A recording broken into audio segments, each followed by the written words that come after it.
कृष्ण के सामने पूरा यदुवंश नष्ट हो गया। एक दूसरे पर प्रहार करते करते पूरा यदुवंश नष्ट हो गया और कृष्ण अपनी लीलाओं को संपन्न करके सुधाम की ओर चले गए। अर्जुन ये लीला को देखते देखते आंखों में अश्रु बहने लगे। जिनके बगैर हमने जीवन में कुछ सीखा नहीं, आज वो हमको छोड़ करके चला गया। बंधु, अर्जुन हस्तिनापुर से परसों की कह करके आए थे, लेकिन 6 महीने व्यतीत हो गए।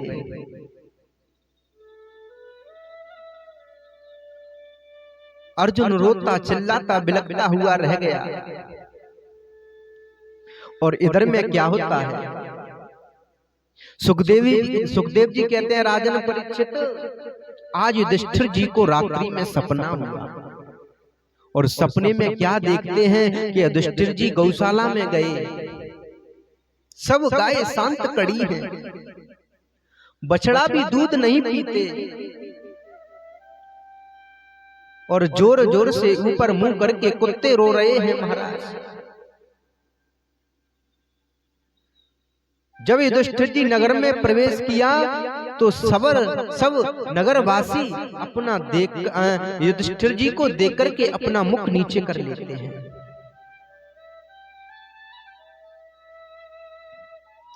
युधिष्ठिर जी घर आए।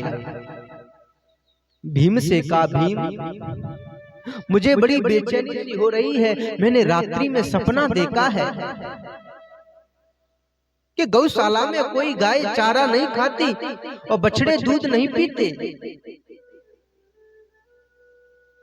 सब नगर के वासी मुझको देख करके अपना मुख फेर लेते हैं। और देखो, अर्जुन यहाँ से परसों की कहकर के गया था, आज 6 महीने व्यतीत हो गए, अर्जुन का भी कोई पता नहीं है। वो इतना काही था जब तक महाराज अर्जुन एक दीनहीन सा रूप लेकर के दरवाजे पर आकर के गिर पड़े हैं। धर्मराज युधिष्ठिर ने कहा, भीम देखो ये कौन है। भीम कहने लगे, भैया मुझे तो अर्जुन भैया लगा। अर्जुन, आपकी ये हालत कैसी हो गई? आपने इस रूप कैसे बना लिया? सुखदेव जी कहते हैं, राजन परीक्षित, व्यक्ति के तेज नष्ट होने के 3 कारण हैं। बोले, पहला कारण है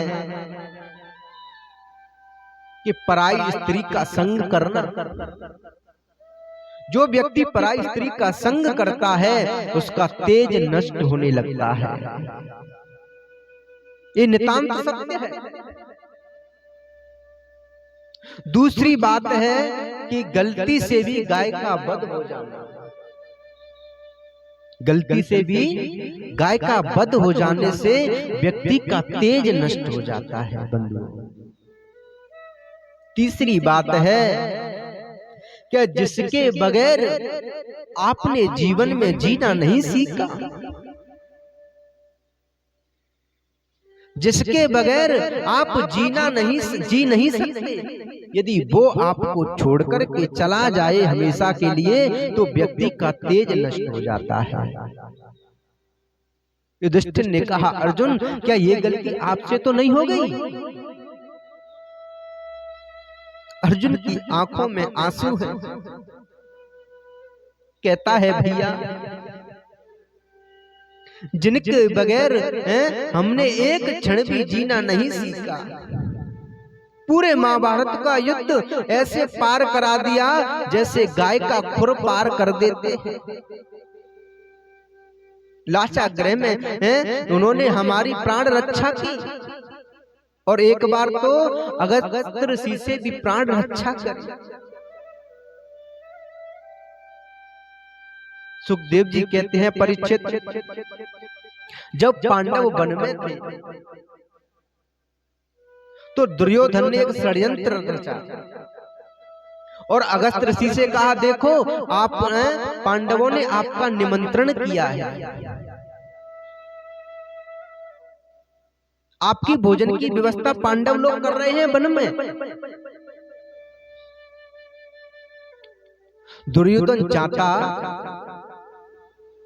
दुर्योधन जानता है कि पांचों के छहों के अलावा कोई भोजन कर नहीं सकता, और अगस्त ऋषि जाएंगे तो इनका स्वागत नहीं होगा, तो अगस्त ऋषि भी इनको श्राप दे देंगे महाराज। दुर्योधन ने अगस्त ऋषि को भेज दिया। पांचों पांडव भोजन से निवृत्त होकर के एकांत में बैठी थे। जब तक युधिष्ठिर ने देखा कि अगस्त ऋषि हजारों शिष्यों के साथ में आ रहे हैं, युधिष्ठिर ने कहा, अर्जुन ये अगस्त ऋषि क्यों आ रहे हैं? क्या आपने इनको न्योता तो नहीं दिया? अर्जुन कहने लगे, भैया मुझे तो पता भी नहीं है। अरे भीम, क्या आपने तो नहीं बुलाया? भीम ने भी मना कर दिया। और आकर के अगस्त ऋषि कहते हैं, पांडवों हमारी भोजन की व्यवस्था करना, जब तक हम स्नान करके आते हैं।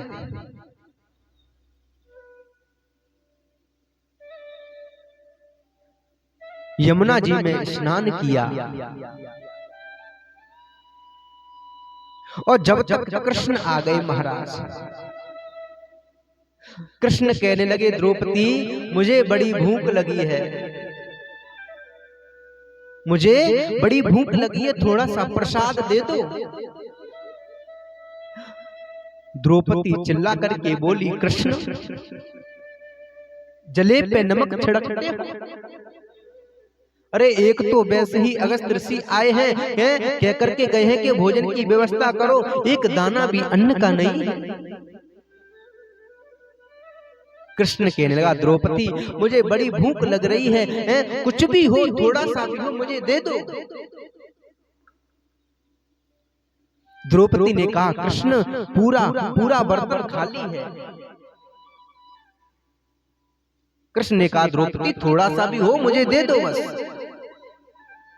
आज द्रौपदी ने बर्तन आगे रख दिया है, कृष्ण देखो इसमें कुछ नहीं है। बंधुओं, एक धनिया का पत्ता उसमें चिपका हुआ था, और उस बर्तन में से धनिया का पत्ता लेकर के और कृष्ण ने खाया, और खाकर के कहने लगे, मैं परब्रह्म परमेश्वर इस धनिये को खाकर के सारे संतों की और ब्राह्मण की भोजन की निवृत्ति का संकल्प करता हूँ। इस धनिये को खाकर के और सब ब्राह्मण और साधु संत का पेट भर जाए। बंधुओं, नीचे नहाने वाले सभी शिष्य और अगस्त ऋषि का महाराज पेट भर गया, और अगस्त ऋषि कहने लगे, देखो अब बिल्कुल भी खाने की इच्छा नहीं है। शिष्यों ने कहा, गुरुदेव हमारी भी खाने की इच्छा नहीं है, ऐसा लग रहा है कि एक भी यदि तिनका यदि अंदर चला गया तो उल्टी आ जाएगी, बिल्कुल खाने की इच्छा नहीं है। सारे शिष्य और अगस्त ऋषि वहीं से नीचे होकर के चले गए। अर्जुन कहता है, भैया ऐसे अगस्त ऋषियों से हमारी प्राण रक्षा करने वाला वो कृष्ण, वो द्वारकाधीश आज हमारे और आपके बीच में नहीं रहा।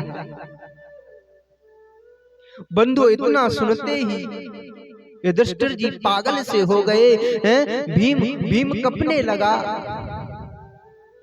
जिनके बिना हम कोई शुभ कार्य नहीं कर सकते, जिनके बिना हमने जीना नहीं सीखा, यदि वो हमारे बीच में ना रहा हो तो हम